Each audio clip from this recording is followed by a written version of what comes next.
어느 나라 해안 근처에 악명 높은 해적선이 떠다니고 있었습니다. 이 해적선에는 다양한 사람들이 타고 있었습니다. 어떤 사람은 상대적으로 선하고 조용한 성격을 가진 사람도 있고, 또 어떤 사람은 그 가운데서도 무자비하고 그리고 잔인한 행동을 일삼는 악질도 있었습니다. 이들은 해적선 안에서도 선한 사람도 있고 악질도 있었던 것이죠. 하지만 한 국가, 나라에서 보면은 이들은 모두 해적, 국민들을 위협하고 공격하여 빼앗는 범죄 집단입니다. 해적선에 있는 모든 사람들은 이미 법을 어긴 자들입니다. 그들이 얼마나 선하든 혹은 얼마나 악하든 상관없이 해적선에 발을 들인 순간부터 그들은 모두 공공의 적인 것입니다. 그들의 운명은 해적선에 속한 존재라는 이유로 동일하게 심판받을 수밖에 없습니다. 예를 들어서 설명한 건데, 마찬가지로 하나님께서 이 지구라는 땅을 보실 때 해적선에 타고 있는 사람들처럼 우리 모두는 죄인이라고 하는 겁니다. 범법자입니다. 우리끼리는 선한 사람도 있고 악질도 있을 수 있습니다. 그러나 하나님께서 보실 때는 모두 불법과 범법과 그리고 죄들을 저지른 죄인들입니다. 제가 이렇게 행함의 종교와 그리고 이루었다 복음에 대해서 설명을 계속하고 있는데, 오늘 이 말씀도 유념해서 들어보시길 바랍니다. 먼저 사람의 상태입니다. 성경은 이렇게 말씀하십니다.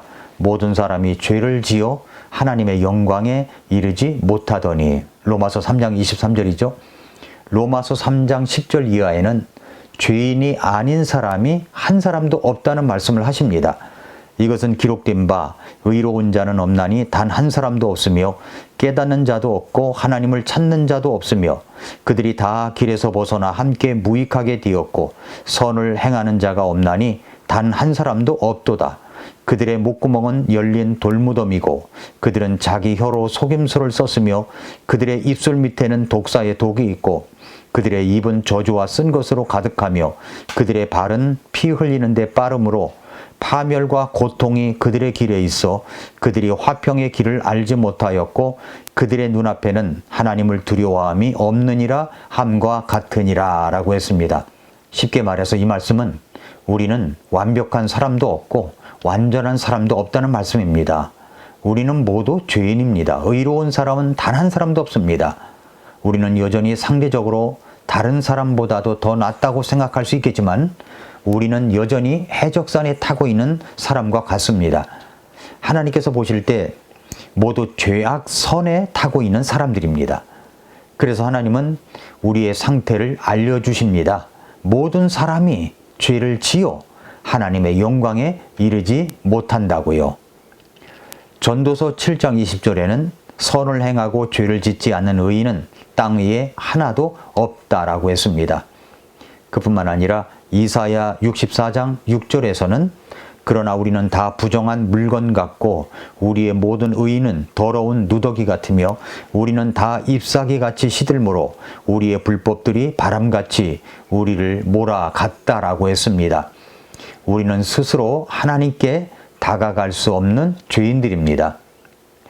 다윗도 자신의 범법과 불법과 죄들을 저지르고 있는 모습을 보면서 시편 51편 5절에서 이렇게 고백했습니다. 보소서 내가 불법 가운데서 형성되었으며 내 어머니가 죄 가운데서 나를 수태하였나이다. 죄의 전가와 죄의 계승면에서 볼 때 자신은 어머니 태 속에서부터 죄를 갖고 태어난 죄인이며 또 실제적으로 죄를 지은 죄인이라는 것을 말하고 있습니다. 그 죄는 한 사람으로 말미암아 왔습니다. 그러므로 한 사람으로 말미암아 죄가 세상에 들어오고 죄로 말미암아 사망이 들어왔나니 이와 같이 모든 사람이 죄를 지었으므로 사망이 모든 사람에게 임하였느니라. 로마서 5장 12절 말씀입니다. 사람은 태어나면서부터 모태에서부터 죄인입니다. 우리의 몸에는 아담의 피가 흐르므로 죄의 피가 있고 죄를 지을 수밖에 없습니다. 죄를 짓기 때문에 죄인이 아니라 죄인이기 때문에 죄를 짓는다는 말입니다. 모태신앙이란 말은 잘못된 말입니다. 모태신앙이라고 하는 사람들 가운데 보면은 모태신앙이 너무나 많습니다. 모태신앙이 아니라 모태죄인이라는 말이 맞습니다. 이것이 바로 우리의 상태입니다. 사람의 상태입니다. 그러면 두 번째로는 사람의 상태, 그 죄인이 받을 결과가 뭐냐는 겁니다. 죄를 지으면 그 대가를 받아야 합니다. 나라에서도 죄를 지은 사람에게는 반드시 형벌을 내려야 나라가 바로 설 수가 있습니다. 그런데 죄를 짓고도 모든 사람이 인정하는 죄인인데도 불구하고 그 죄값을 받지 않기 위해서 요리조리 빠져나가려고 하는 이 파렴치한 범죄자가 있습니다. 그렇게 해서 모든 사람이 인정하는 범법자인데 처벌을 못하고 있다면, 안 하고 있다면 나라의 기강은 무너지는 것이고 공공질서가 무너지는 것입니다. 감옥에 끌려가면서도 큰 소리를 치고 죄 없다고 하면 그런 사람은 파렴치범이 되겠지요. 판사가 그 죄를 재판하는데 그 사람을 좋아한다거나 공갈 협박을 받아서 판결이 굽어진다면 이 또한 나라의 질서가 혼돈으로 가는 것입니다. 저는 이렇게 생각합니다. 법망을 빠져나가려고 하는 사람은 그 빠져나가는 구멍에서 하나님을 만나게 될 것이라고 말입니다. 하나님께서 그 사람을 치시면 절대 빠져나올 수가 없습니다. 성경은 말씀합니다. 죄의 싹은 사망이라고요. 한 번 죽는 것은 사람에게 정해진 것이고 그 뒤에는 심판이 있다고 말씀합니다.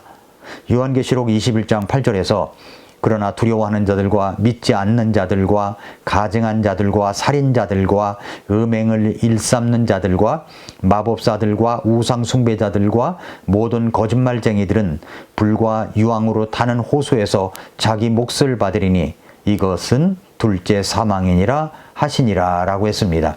이 심판은 최후의 심판입니다. 성경이 말하는 불호수는 실제로 존재하는 정말 끔찍한 장소 지옥입니다. 사람은 다 각자의 죄로 그곳에 떨어집니다. 죄의 싹은 사망이기 때문입니다. 심판이기 때문입니다. 그 불호수에서 1년형도 아니고 10년형도 아닙니다. 가석방도 없습니다. 영원히 거하게 됩니다. 고통이 영원히 계속되게 됩니다.